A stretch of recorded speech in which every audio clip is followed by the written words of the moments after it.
Breaking news from women's sports to conversations between students and teachers. How new vetoes in the legislature could affect your child this school year.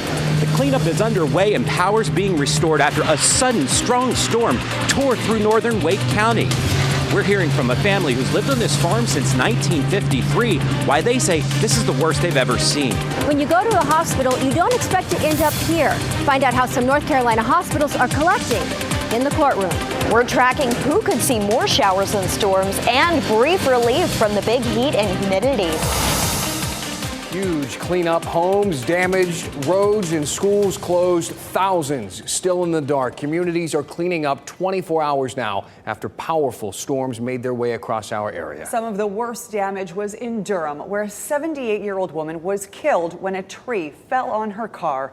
Thanks for being with us tonight. I'm Ashley Rowe. And I'm Dan Haggerty. Right now, more than 34,000 people are still without power across the state. 27,000 outages in Durham alone. That's largely because more than 70-mile-per-hour wind gusts swept through part of the Bull City at one point. On either side of the county line between Wake and Granville counties, widespread debris to clean up and damage to repair. You can see the video. This is from Sky 5. The trees that fell over like dominoes in the woods along Boyce Road. This is near Falls Lake. WRAL's Matt Tallhelm shows us how people who live in that area are beginning to recover now from that sudden storm. Boyce Road is still closed to traffic here, and you can see why. There's this big tree that took down a power pole with it. It's blocking part of the road here, and all these power lines all along the road here. Everywhere you look at this part of Wake County, right along the Granville County line, you see this kind of damage and the cleanup underway. Everyone rushes to respond. When you've lived in the same community for 70 years, like Sue Keith Woodleaf. I happen to have a dear friend that is a tree cutter, and he came to my rescue. And then I have another friend who is a roofer. Those friends are making fast progress, turning fallen trees into sawdust that floats like snowflakes through the air, and fixing barn roofs ripped open like the lids of a can. This is the worst that I've ever experienced in my lifetime, and I will be 80 in November. The winds toppled trees onto power lines all along Creedmoor Road. Repairs are underway to reconnect hundreds of homes nearby. The trees were sitting way up over there, and it just snapped them off, just like it was nothing. It just snapped them. Tammy Davis only had seconds. I ran. Yeah. When she heard what she thought was hail. It was pine cones hitting the roof, flying off the trees. Before these towering trees crashed through her bedroom in the home she's rented here since 1999. You always wonder why people don't get this and that, but you really don't think about grabbing all this stuff when something like that happens. I didn't think about nothing but my dogs. Davis's dogs followed her to safety. Everybody's okay. But now they're all searching for a place to stay after a storm took away so much in only a few moments. If they can't fix it, I'm going to have to move, and I have no idea where I'm going to move or how I'm going to move. So many power poles like that are snapped because of those strong winds and the big trees that fell on top of them here. A construction supervisor for Wake Electric Co-op tells me their work to make all these repairs should be done tomorrow. Matt Tallhelm, WRAL News, Wake County. Such a stressful situation. Wake County Emergency Management tells us there were no reports of storm-related injuries. In Durham, though, multiple trees are still down in an area where a 78-year-old was killed. Officials say a tree fell on Donna Warsaw's SUV at Moorhead Avenue and Anderson Street in Durham. At last check, power crews were working on downed power lines. WRAL spoke with someone who lives in the area about what happened. I never mess with weather anyway, but I definitely take it very, very seriously now. Crews say it could be 2 days before the intersection is back to normal. You can find extensive coverage of this storm and the damage it left behind, along with the latest power outage numbers at WRAL.com. Let's take a live look now at the North Carolina Legislative Building. This is where state lawmakers have overridden now 6 vetoes by Governor Roy Cooper. Those bills now become state law. One would ban doctors from providing gender-affirming care to transgender minors. That includes hormones, even with parental consent. Another bill bill, the Parents' Bill of Rights. This bans teachers from discussing sexual orientation or gender identity until the 5th grade. It also requires schools to inform parents if a child asks to use different pronouns. Representative John Autry has a transgender granddaughter. He asked lawmakers not to override the governor's veto. My head is spinning because we want Parents' Bill of Rights, except unless they're seeking gender-affirming care for their children who are in grave need of that care. Other bills enacted by override tonight include a ban on transgender girls in girls and women's sports, a bill loosening rules on charter schools, and a law allowing tax dollars to be used to pay for charter school buildings. WRAL's Mark Boyle has some brand new reaction coming into the WRAL Live Center. Mark. Dan, good evening. All new here at 7 o'clock. Governor Roy Cooper responding to what happened there in downtown Raleigh just a couple of hours ago. He says that Republican lawmakers here in the state really aren't focused on the right things. Here's part of the statement just released. It reads in part, "These are the wrong priorities, especially when they should be working nights and weekends if necessary to get a budget passed by the end of the month." Again, Governor Cooper really not being able to do too much right now with the Republican majority in place there. All of this now goes to the Senate. Back to you. All right, Mark, thank you. 106 people are confirmed dead from the Maui wildfires. Thousands survived, but look at all of this. Lost everything. Among them are 2 women originally from our state. Maggie Venters and her cousin Carly moved from Wrightsville Beach into this house. After the fire, well, you saw that's all that was left. Maggie was on the island at the time of the fire. She says her friends ran into the house at the last second to save her cat. There were power lines down, there was flames everywhere, and there was a power line blocking my neighborhood. And my friend said she literally almost got out of her car and ran to my house just to get my cat out because it was coming in so fast. And then she said, "I have your cat, we just left your house, like we barely made it out." She says she is thankful many of her neighbors survived as well. Hospitals in North Carolina sued thousands of patients to collect on unpaid medical bills. Also, some of these people didn't even know they had been sued until they discovered a lien on their properties. WRAL's Shelley Jackson spoke with people who are explaining that to them this is very dangerous. North Carolina hospital patients who don't pay their bill could find themselves here in a courtroom. Many patients don't even know there's a lawsuit against them, and the hospital wins in default. According to Sarah Sternberg Green with the Duke University School of Law, that can have a colossal impact on a family's wealth. In North Carolina, judgments automatically act as liens against a patient's home. Barack Richmond, also with the Duke University School of Law, says not all hospitals bring their patients to court. Atrium, Caramont, Sampson Regional Medical Center, Community Health Systems, and Mission make up the majority, 96% of hospitals collecting medical bills in the courtroom. It also doesn't mean that other hospital systems are not engaging in collection activities that we would find quite troublesome. But these are the hospital systems that disproportionately have been using North Carolina courts to sue patients to collect on medical debt. Richmond also says those lawsuits are concentrated in 5 of North Carolina's 100 counties, with more than 4,400 lawsuits filed in Gaston, Mecklenburg, Sampson, Cabarrus, and Iredell counties. For many, there's little recourse. Once there is that judgment, it's hard, that's on their credit report. That has affected their credit score. According to North Carolina Treasurer Dale Falwell, patients are being held accountable for something they have no control over. The consumers, the citizens of the state, have absolutely no choice in this matter, and that's why it's so deadly. Now, researchers say the Medical Debt De-Weaponization Act could help out with these hospital bills. It has passed the Senate and is now waiting in the House. Shelley Jackson, WRAL News, Raleigh. You could soon see a lot fewer CBD and hemp products at your neighborhood convenience store. State House lawmakers are considering cracking down on them. A bill that passed a key committee this morning would ban the sale of any CBD, hemp, or kratom product to anyone under 18. It would also require businesses that sell those items to pay to be licensed by the state. That could make those products harder to find. One of the lawmakers proposing this bill says he thinks the products need to be regulated. what is it now? The story of service station heroin they got, or trash can heroin. There's all kind of products you can buy at convenience stores in North Carolina that I really don't feel like need to be sold to people, especially anywhere close to minors. Businesses that sell CBD or kratom products to minors could face fines, but underage minors that try to buy them would face criminal charges. The bill still has a long way to go before becoming law. COVID cases are climbing once again in our area. Meanwhile, the number of hospital beds is going down. Ahead, WRAL data trackers look at why those beds are becoming harder to find. Plus, keeping kids safe in the classroom this school year, something so many parents are thinking about. We're going to take you inside today's discussion in Wake County. Kat? We finally had a break for all the power crews out there working hard to get the power back on. 85 degrees right now. I'll let you know where we could see a few storms fire up tomorrow coming up.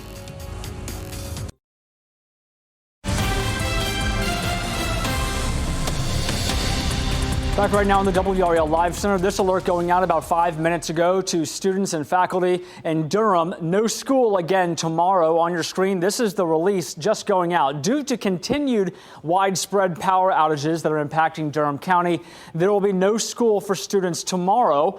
DPS will operate on a 2-hour delay for all employees.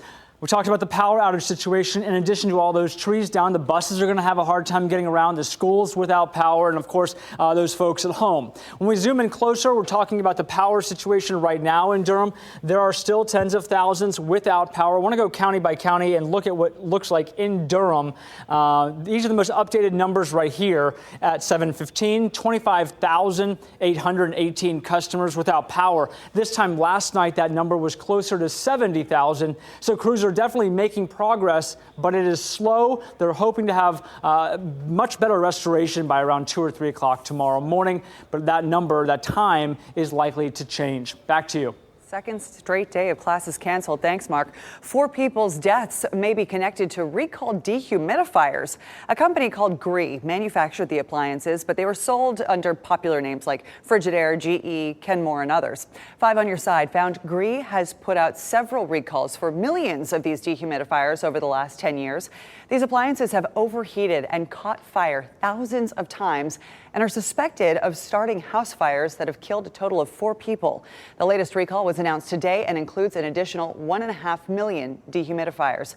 5 on your side is posting the full list on WRAL.com. Just search recall. COVID cases are rising again at a time when we're seeing Triangle hospitals have fewer and fewer beds available. But does one equal the other? WRAL's investigative data journalist Ali Ingersoll is looking into if the virus is behind the cause. It's another week that we're looking into COVID, and that's because metrics are up once again. For the 6th straight week, hospital admissions for COVID patients increased. Zooming out, though, you can see that they're nowhere near our peak. So I started asking, if admissions are about 1/5 of what they were when COVID was at its worst, why are there so few beds available in hospitals around the Triangle? COVID-19 is still with us, and we're going to continue to see COVID-19 trends rise and fall. Wake County's epidemiology program manager, Morgan Poole, says the county is in communication with hospital systems, letting them know about trends like the uptick in the virus's prevalence in wastewater. The amount collected last week was the 4th highest this year, a sign that the virus is in communities all over the state. They are aware of the situation and can address capacity needs. And many hospitals around our area are nearing capacity. Using federal health data, looking at the average number of inpatient beds used compared to those available, I was able to make this map. The darker the color and bigger the circle, the more beds that are full. Duke University and Duke Regional are both operating near full capacity at 99% and 97%, respectively, data shows. Wake Med in Raleigh and Cary, as well as Cape Fear, also have very few beds available. The recent COVID uptick isn't the reason, though, according to multiple sources at different hospitals around the region. It's just business as usual. Elective surgeries are back on the books, as well as usual care and treatment. That on top of a growing population in the area, especially with older North Carolinians, is what's leading to our current occupancy rates, I'm told. And while COVID isn't the cause for so many beds being full, so many of these dark circles on this map, my sources said that seeing a significant increase in patients would definitely strain an already stressed system. For WRAL News, I'm Allie Ingersoll. Keeping students safe in the classroom is the focus of Wake County's annual School Resource Officer Summit. The program brings together law enforcement and school safety leaders from across the county. The goal is to discuss strategies for keeping students safe on campus and responding to potential threats. Officials say one of the new tools they'll use on campuses is the upgraded visitor background check system taking effect this fall. And it gives us an opportunity to have that SRO and that administrator sitting at the table together, hearing the same information. Safety leaders say school security is becoming more difficult, but sessions like this help them protect children and teachers. An important warning here for people visiting Cape Lookout. Listen up, the National Park Service says that the gap between Shark Island and Cape Lookout has started to connect with a narrow sandbar only at low tide. The Park Service posted this screenshot from Google pointing to that area there. Keep in mind, in the last 2 weeks, on 2 separate occasions, visitors have become trapped, and the rescue operation is very tricky. It requires first responders from multiple agencies. In addition to the risk of getting stranded, the currents, they say, are extremely strong and can easily pull a person out to sea.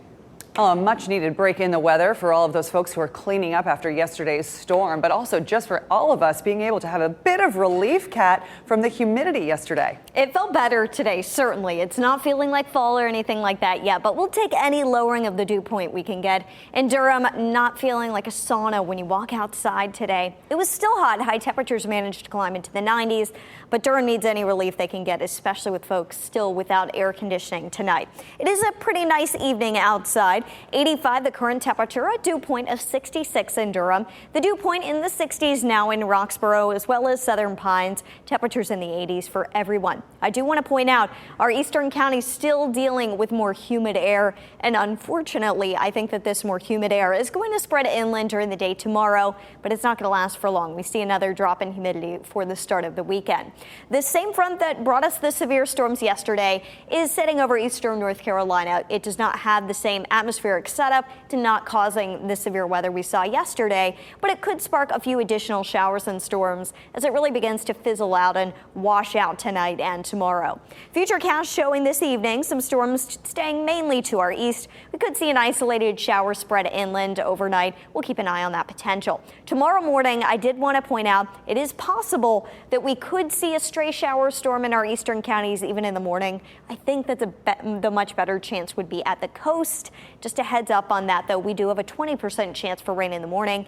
In case this particular run of Futurecast verifies, better chances, though, would come during the afternoon. It's still spotty. There's not very many showers and storms. They're not likely to be severe tomorrow. Just a heads up. Some pretty typical summertime weather in store tomorrow, where we could see just a few pop-up storms. Here's a closer look at tomorrow's forecast. More clouds in the morning for us. Temperatures in the mid to upper 70s to start, 84 by lunchtime, and back up to 90 for the high during the afternoon.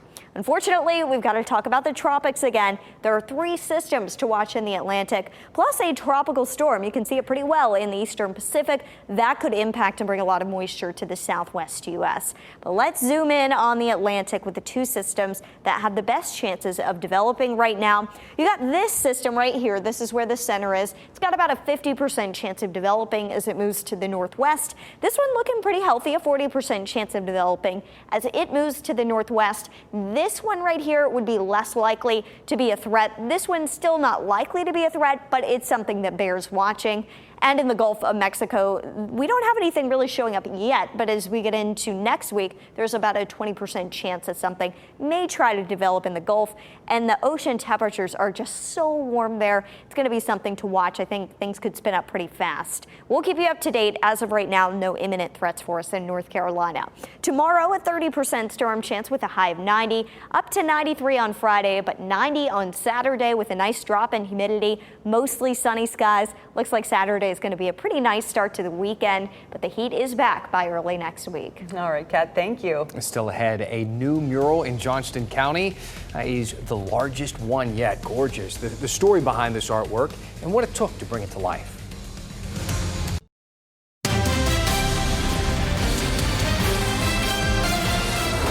The Johnston County town of Benson has unveiled a beautiful piece of art. The latest piece of public art there is amazing. It depicts the diversity of the people who use the park. This mural on the side of the Lee Street Gym is the third in the town this year. It's also the largest. The artist says it took about 30 gallons of paint and 150 cans of spray paint as well. The talent you have to have to do that. I know. Look at all that shading and everything. Amazing. Hey, we love a little cuteness factor here at 7 o'clock. Here are some adorable video of a baby sea turtle leaving his nest on Hatteras Island. Cue the seagulls. Come on. No, I'm sure they're protecting this guy. They got some umbrellas up or something. Man. Camp Hatteras National Seashore shared this short little video of the little guy working his way to the water. He is a Kemp Ridley sea turtle. And just get out there and have some fun, pal. How big do they get, you think? They get pretty big. I don't know. I'm still stuck on your seagull. Yeah, I'm sorry about that. We have really enjoyed having the gorgeous plant in our garden and having you all come to see it, that century plant. Amazing. Yeah, so we want to show it to you one more time in all its glory. This is the time lapse of the century plant's growth. Earlier this summer, the plant shot up more than 20 feet after coasting under the radar for years. It blooms just once in its lifetime before dying. After months of visitors, well, we've been telling you that time has finally come, but it drew a lot of visitors. I know, that was my favorite part. That's my path right into work, and every day I get to talk to people. Really cool. Come by to check it out. This week, we get another look at the Carolina Panthers' new starting quarterback, Bryce Young. The team's second preseason game is Friday. The Panthers will get a shot at redemption against the New York Giants. You can catch all the action Friday at 7 p.m. right here on WRAL. And high school football is starting up as well. I can't believe it's that time, but don't miss High School OT live each Friday at 7 o'clock in the High School OT app and whenever you stream WRAL TV. That's it for us here. Thank you so much for joining us. See you back here at 10 and 11. Keep watching WRAL News over the air Channel 34 and Spectrum Channel 1257.